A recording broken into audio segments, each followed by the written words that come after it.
Alors bonjour à tous et une fois de plus, bienvenue sur votre émission chrétienne Vivre pour Christ. Mon nom est Alicia Bicout et cette semaine, j'ai à cœur de partager avec vous un message très important, un message capital, un message incontournable, un message puissant et profond. Le message de la Pâque. La Pâque, Christ qui te libère.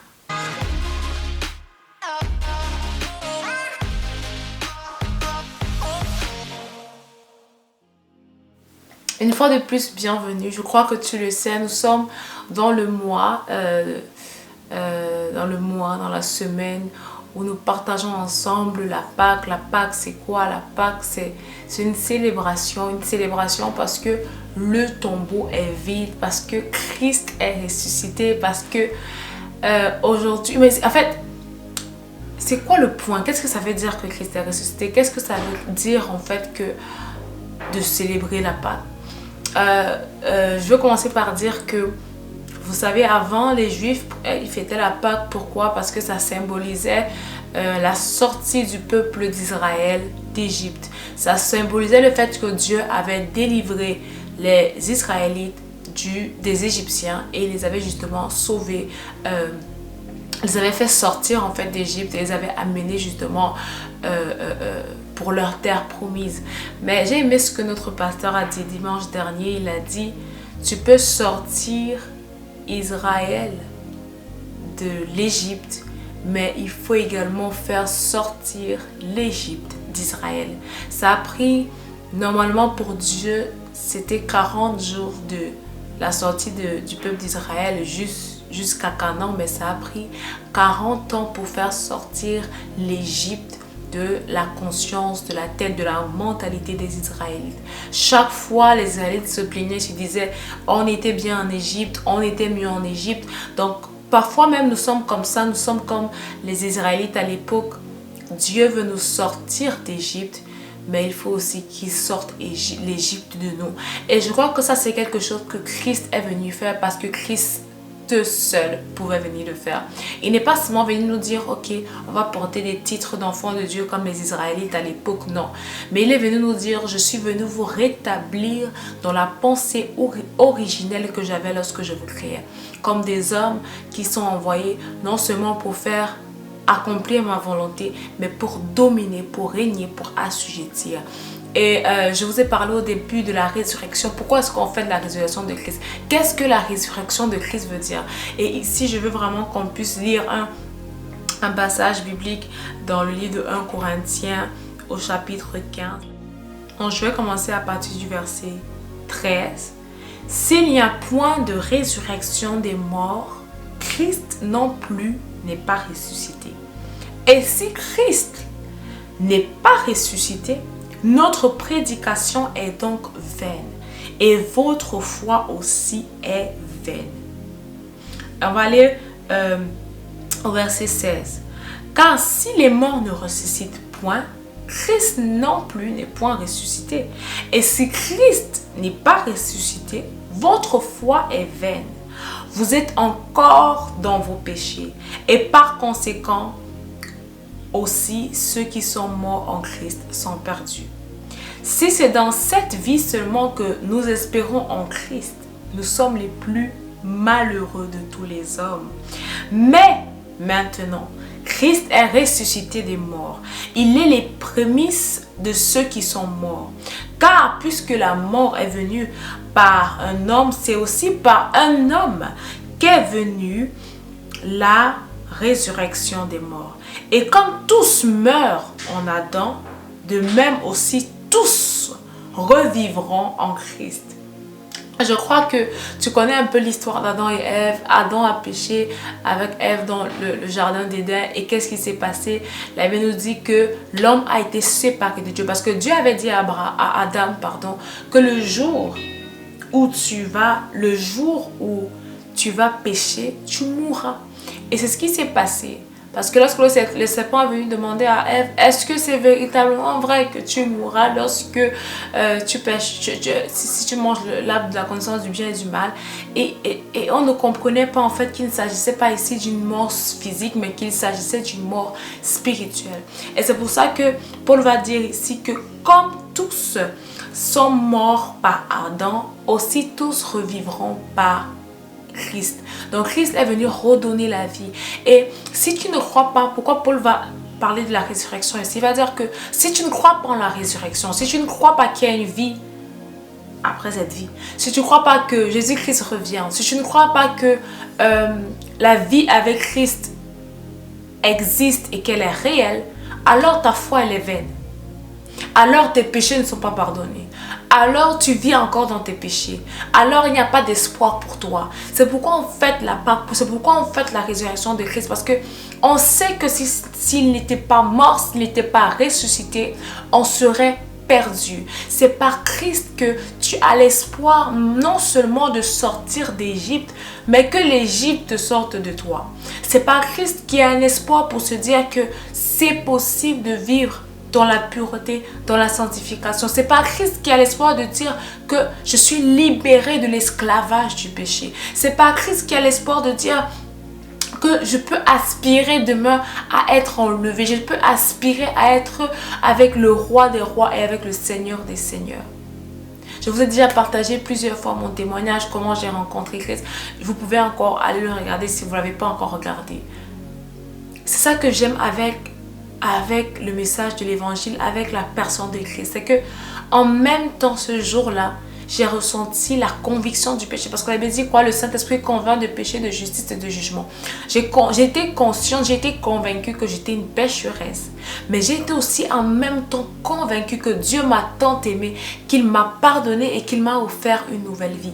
Et c'est de ça qu'il s'agit ici. Lorsqu'on parle de vivre pour Christ, lorsqu'on parle de prêcher l'évangile, il s'agit de te dire ceci. C'est que tu n'es pas abandonné à toi-même, il y a encore de l'espoir. La Bible dit quoi? On prêche la bonne nouvelle. C'est quoi la bonne nouvelle? La bonne nouvelle, c'est que non seulement Christ est mort, mais il est ressuscité. Mais qu'est-ce que ça veut dire pour toi? Ça veut dire qu'il vient te délivrer du péché et de la mort. Ça veut dire que tu as un espoir. Ça veut dire que tu as la possibilité d'être rétabli dans la pensée originelle de Dieu. Si la mort est venue par Adam, la vie et la résurrection vient par Jésus-Christ. Et Jésus-Christ, il est venu te donner cette vie et cette vie en abondance, comme la Bible nous le dit. Donc, je veux qu'en ce jour de Pâques, on ne se précipite pas juste à aller à l'église, à fêter, voilà, c'est un jour férié et puis on se réjouit sans comprendre la raison pour laquelle on se réjouit. On se réjouit parce qu'on a de l'espoir. On se réjouit parce qu'on croit et on bénéficie de la grâce que Dieu nous a donnée en envoyant Jésus-Christ afin de ne plus vivre une vie d'esclave du péché. Je viens t'annoncer que c'est possible de sortir, d'être libéré de l'esclavage du péché. Je viens t'annoncer que c'est possible d'être restauré. Que tu sois dans un temps que tu aies connu la dépression, que tu aies connu la trahison, que tu aies connu, peu importe, que tu sois dans n'importe quel péché, le mensonge, l'impudicité, le meurtre, le viol, whatever, peu importe ce que tu as vécu, que tu as expérimenté. La grâce qui nous est faite aujourd'hui, c'est que Dieu nous a tant aimés. Il a tant aimé l'humanité, malgré ses fautes, malgré ses péchés, malgré ses erreurs, qu'il a envoyé son Fils Jésus, afin que quiconque croit en lui, je te défie aujourd'hui, qu'il ne périsse point, mais qu'il ait la vie éternelle. Et si en m'écoutant aujourd'hui, tu te dis, j'ai envie de croire en ce Christ, j'ai envie de croire qu'il y a de l'espoir, j'ai envie de croire qu'il y a une vie après celle-ci, j'ai envie de croire qu'aujourd'hui, la résurrection de Christ marque la résurrection de ma propre vie, marque la résurrection de mes peines, marque la résurrection de mes douleurs.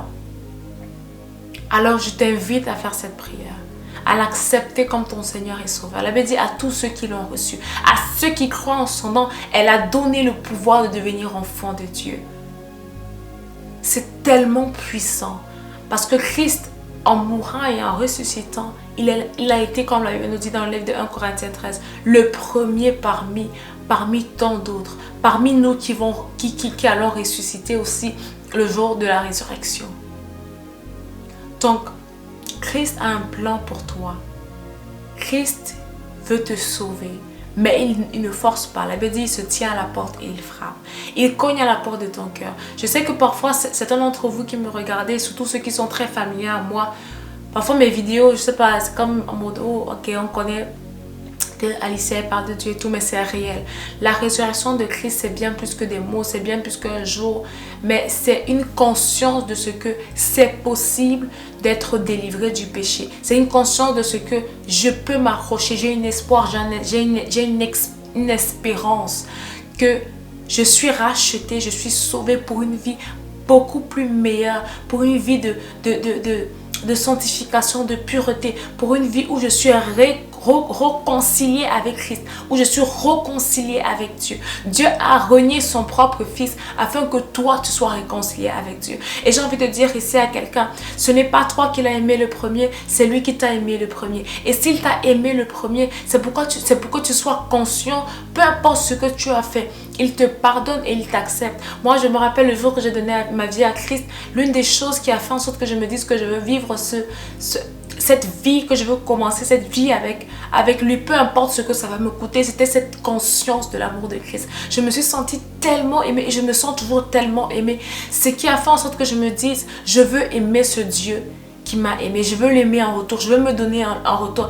Et peu importe ce que ça va me coûter, parce que la vérité c'est que, oui, parfois on parle du prix à payer, parfois on parle des sacrifices, j'en ai déjà parlé quand on vit en tant qu'enfant de Dieu, mais je t'assure, ce n'est rien comparable. Ce n'est rien comparable à ce que Christ a fait à la croix pour toi. Et ce que Christ a fait à la croix pour toi est ce qui te donne même la capacité de pouvoir vivre comme il t'appelle à vivre. La Bible dit, si vous ne demeurez en moi, vous ne pouvez rien faire. Sans moi, vous ne pouvez rien faire. Sans Christ, on ne peut rien faire. Et c'est parce que nous sommes conscients et reconnaissants de ce sacrifice que nous disons, Seigneur, merci. Je veux qu'en ce jour, en cette semaine de Pâques, je veux que tu sois reconnaissant. Parce que Christ a pris à la croix tes péchés. Et je veux que tu croies encore. Je vous parle souvent ici du renouvellement de l'intelligence et du mensonge du diable. Je veux que tu croies encore que c'est possible parce que Christ l'a accompli à la croix. C'est possible de vivre pour lui. C'est possible d'expérimenter Christ et d'avoir une vie transformée, réellement transformée comme celle de Paul. Il est quitté de meurtrier à évangéliste. Il est quitté de combattant, c'est-à-dire de celui qui combattait le peuple de Dieu à celui qui combat avec Dieu pour son royaume, pour son œuvre. Et je crois que ça peut aussi être ton histoire, ça peut aussi être ton témoignage. Et je t'encourage en cette semaine de Pâques à accepter le cadeau précieux qui est Jésus-Christ. Accepter de vivre pour lui. Je vous l'ai dit la semaine dernière, je ne parle pas seulement de Christ parce que même, c'est pas parce qu'il faut vous faire peur par rapport à un enfer ou vous faire croire à un paradis qui est trop loin, mais c'est la plus belle expérience. Parce que Christ vient te libérer, il vient te restaurer, il vient te transformer. Il vient te rétablir dans ta position. Tout ce que le diable a volé à l'homme dans le jardin d'Éden, Christ vient le restituer. Alors je t'invite aujourd'hui à accepter Christ comme ton Seigneur et comme ton Sauveur. C'est la plus belle décision que tu prendras. Papa, je prie encore pour celui et pour celle qui me regarde en ce jour. Je prie pour quelqu'un qui hésite, pour quelqu'un qui doute, qui se pose encore des questions.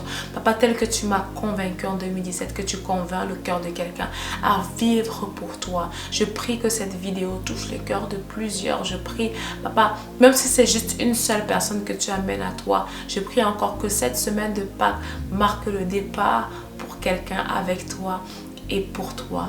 Je prie vraiment que cette vidéo te bénisse, que Dieu te bénisse abondamment. Si elle t'a béni, si tu es déjà enfant de Dieu, n'hésite pas à la partager à quelqu'un.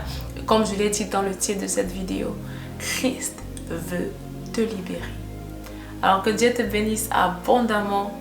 On se retrouve la semaine prochaine et bonne journée à toi.